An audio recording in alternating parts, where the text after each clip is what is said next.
कालचं जे घबाड उघड केलेलं आहे ते हे सत्तेतले असलेले तिघेजण आहेत, हेच एकमेकाच्या उरावर बसून हे असे एकमेकाच्या भानगडी बाहेर काढायला लागलेले आहेत.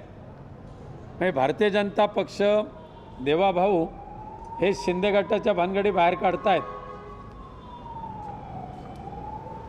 शिंदे गट अजित पवार गटाच्या भानगडी बाहेर काढतायत आणि ह्या दोघांच्या भानगडी उजेडात आल्या की मुख्यमंत्री देवेंद्र फडणवीस ताबडतोब त्याला स्थगिती देत आहेत आणि इन्क्वायरी कमिशन बसवत आहेत, चौकशी आयोग बसवत आहेत.